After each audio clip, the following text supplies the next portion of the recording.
Welcome to Miracle Network's Wednesday meditation. I'm so glad that you've joined us. If you're watching this on YouTube, don't forget to click on the subscribe button below to receive updates and notifications. Today we're joined by kironJ Gardner, who will lead us in meditation. Then we have 20 minutes of silence. After that, we open it up for sharing. We end at 10:45. Over to you, kironJ. Thank you, Dan. Hello, everybody. It's very, very lovely to be here again. Thank you for the invitation to join and share. The inspiration for how we're going to go into our silence comes from the latest magazine, which dropped through the letterbox a couple of days ago. And the title is Letting Go of the World, accompanied by a beautiful image. And this is indeed what the course is leading us to do. Let go of this world. This needs to be done in two parts, or there are two parts necessary for this to happen. We have to realize there is really nothing here that we truly want. And so we don't fall into a pit of despair, that there is a real alternative. There is a world that we really, really, really do want. And this two-part teaching is given perfectly in lessons 128 and 129 in the course. The world I see offers nothing that I want, and beyond this world, there is a world that I want. Fantastic. This is what allows us to let go and open to the real world, the forgiven world. What I'm going to do is read the first paragraph of each of these lessons to go into the silence. And I hope it is a real support for all of us to let go of this fictitious, cruel, unstable, separated world. Shall we close our eyes?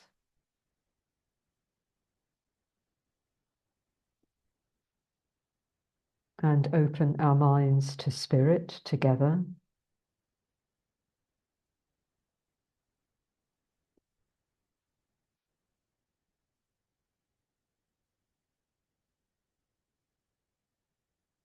Opening to this perfect and miraculous teaching from A Course in Miracles.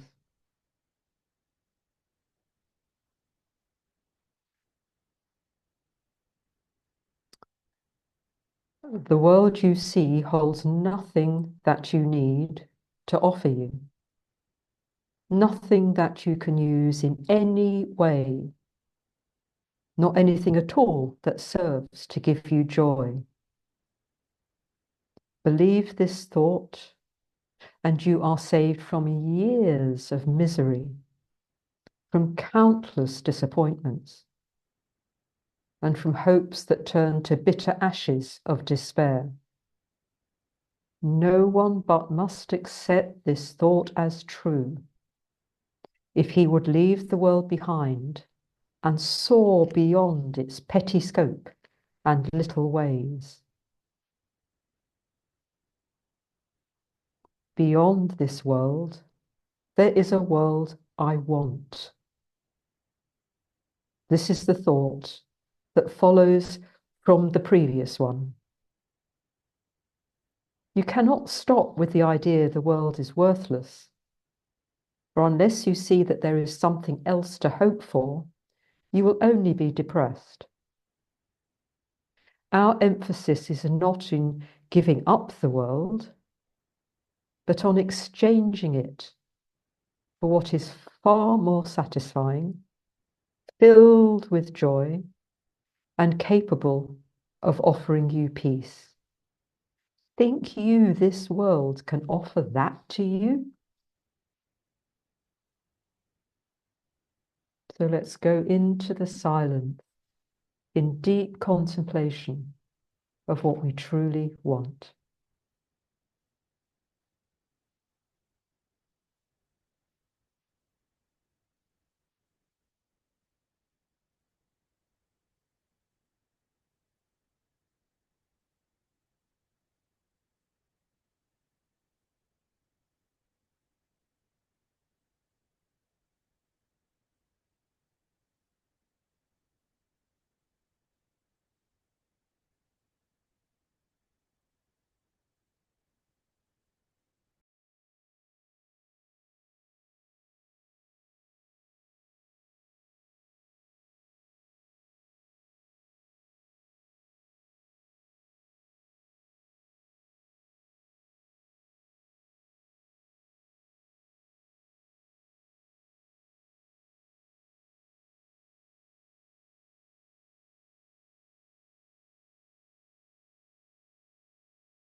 open your eyes and come back into the room. We have 20 minutes left for sharing your reflections and your questions. If you'd like to speak, raise your hand and I'll invite you to take yourself off mute.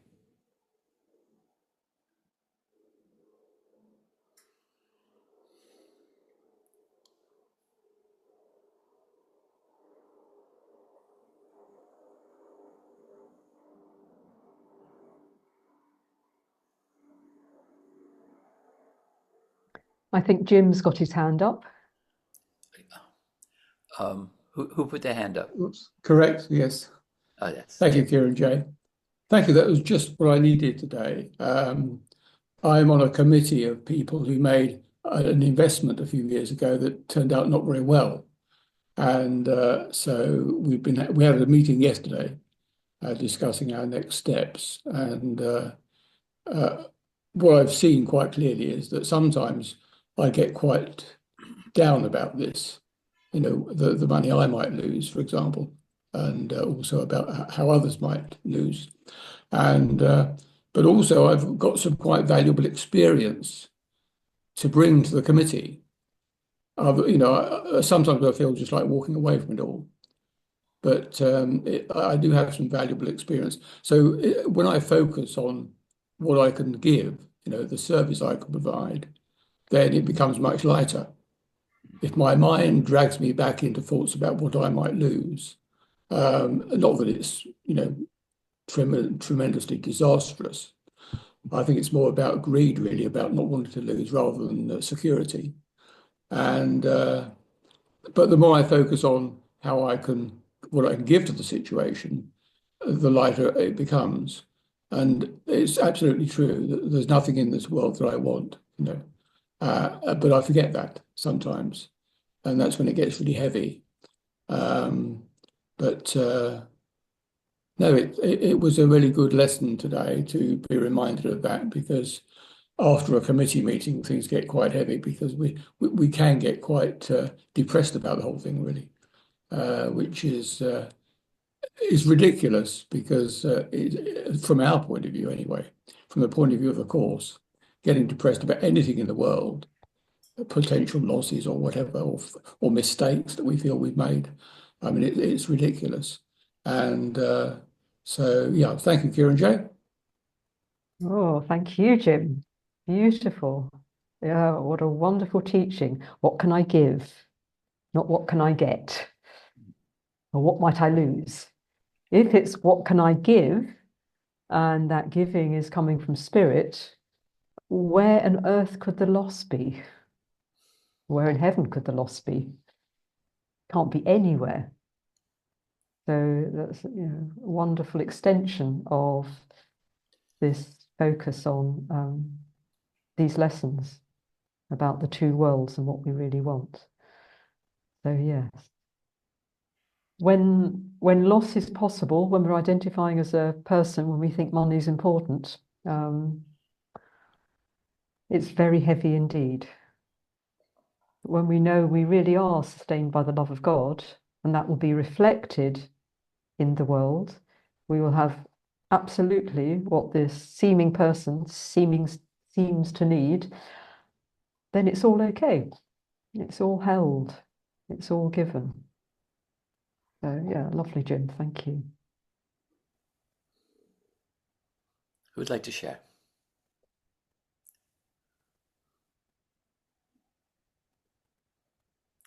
Eunice, take yourself off mute. Hello, everybody, and thank you, kironJ. Yeah, I've had a real experience this week on the power of of your mind to project, of a power of the ego mind to project. When my sister died very recently, I remember having a fleeting thought of, well, why is she gone without me? How can you go without me? Like this left behind kind of feeling. And I didn't dwell on that, but obviously my ego dwelt on that and picked it up, and has been hammering it home since in a very kind of side, getting me on the side, really. Nothing full on, but for example, if I go onto YouTube to like recently I was clicked on to watch Keith Sunday class, and I'm getting bombarded by suggestions, that suggest something you can watch. And it's all abandoned animals, abandoned ponies, and abandoned dogs that are somewhere. Nobody wants them. They've been put somewhere or thrown out, and they're all becoming emaciated, and the whole. And I've been having this since, and thinking, why, what's happening here with this? And then I suddenly realised yesterday, when there was a whole raft of them, when I went on to watch Keith, that I'm projecting all this is me. I'm projecting all this angst, this abandonment, the need, that it's all coming from.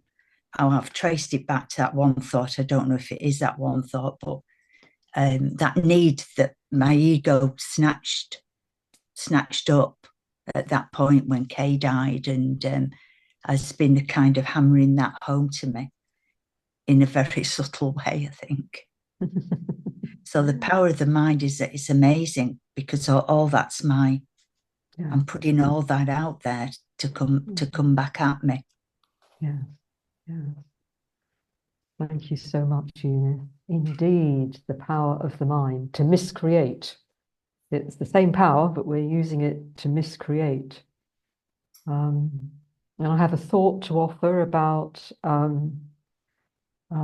abandonment, the whole idea of abandonment. The Course says that we will fear abandonment or retaliation if we project, and every split mind projects.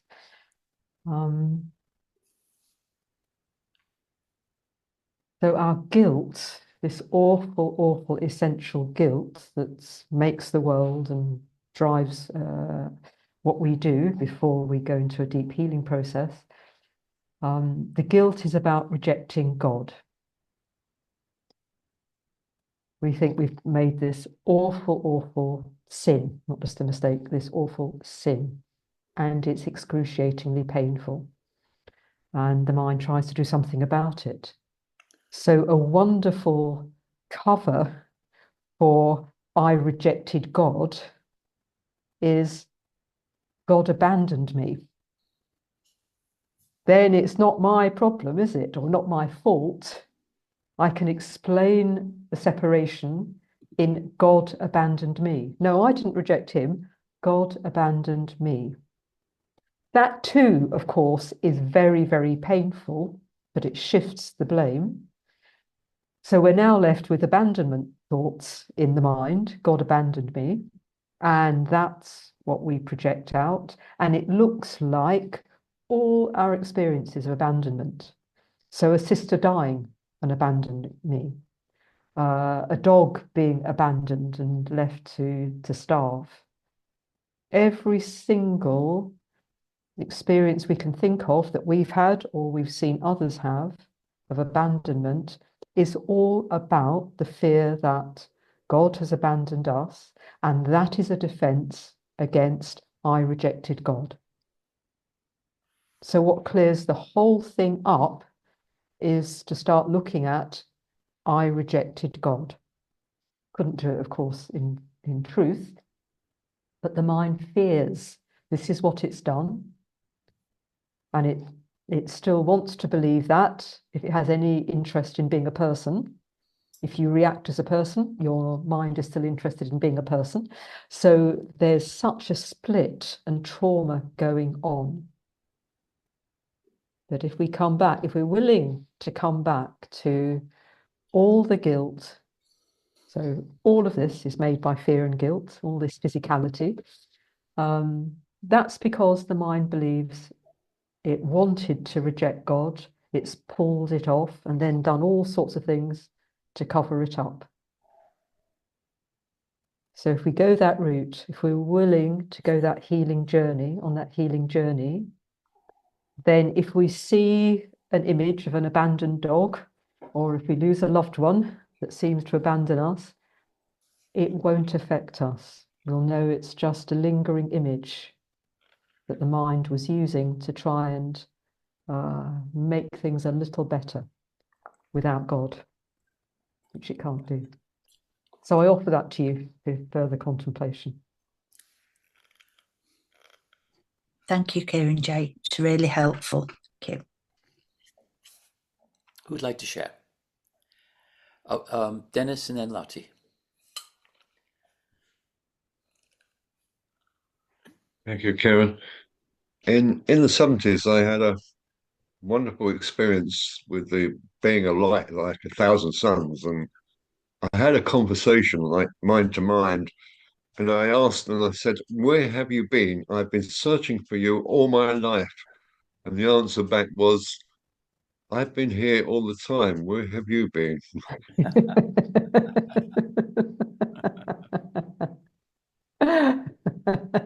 Perfect, Dennis, indeed.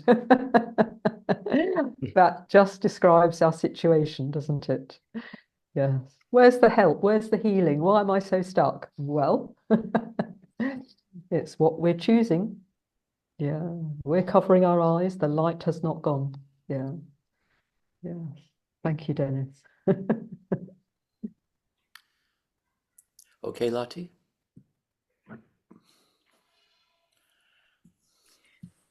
Yes, thank you. Thank you, everyone who's spoken, but thank you for this lovely concurrence of today's meditation and today's lesson. I went into the meditation, what do I really want? What do I really want? And my first thought was, I want to be well again because I've had some health issues which have come up in the last couple of weeks. And it seems to be a progressive thing which will only get worse without surgery. And I then flipped to today's lesson. What I really want is to forget everything except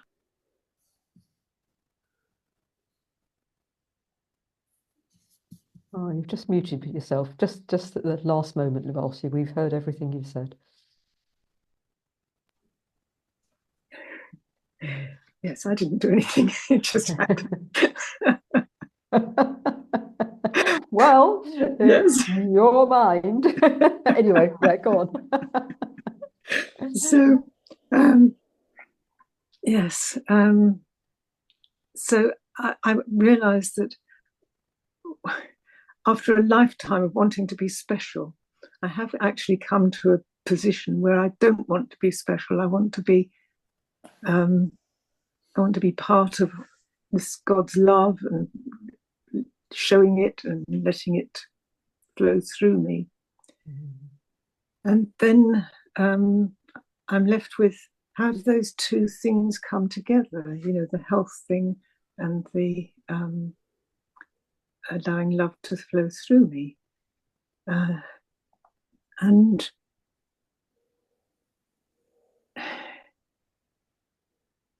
I'm not sure what I've come to. It's I don't want to be special. So that's something that is very helpful in the health situation. You know, so just go with the flow of whatever's happening. Shall I offer something, Lottie, bearing in mind the time constraints of today? Again, just something to offer for your contemplation. The Course is really upfront about its aim. It says it in many ways, and one of the ways it says it is for us to look at all our blocks to the awareness of love. So studying the Course, practicing the Course will bring lots and lots and lots of blocks to our awareness, quite likely. And that will keep going until the mind has completely transcended the ego. So even a mind that is deeply turning to the light, consistently turning to the light, not 100%, but more and more, it doesn't mean that it will be all plain sailing at the worldly level. It means that all the blocks will be brought to awareness. And one of the blocks is, or the major block we could say, is the body, and wanting the success of the body, the health of the body, the specialness of the body. And all of this has to be seen through if we truly, truly desire God's love, the awareness of it. So in service of that, can the aim be the healing of my mind? Only my mind can be healthy. Only my mind can think it's sick. And only my mind, me as the mind, can choose again and know its intrinsic, everlasting, unassailable health. So inviting you to be with that, the unassailable health of your mind in truth, and looking at what Lottie is going through as a block that needs to be seen as nothing. Not denying Lottie's perhaps going to doctors, having treatments, doing whatever, might need surgery, not denying those images that the mind is making, but realizing they're an hallucination. They're not real, they don't mean anything. Going along, doing whatever the doctors say and all that. But more and more looking on the unbelievability of it, that you could be a body that has health issues. How ridiculous is that? And as the mind more and more regains its perfect health, it will become incidental what old ego images are being shone away. Yeah, of course, much easier to say that than to do it. And it is the route for all of us. All of us are Course in Miracles students. All of us are choosing again. So all of us will be looking at blocks, deeper blocks, really yucky, awful, hidden forever blocks, all coming up. And our job is not to be deceived by them.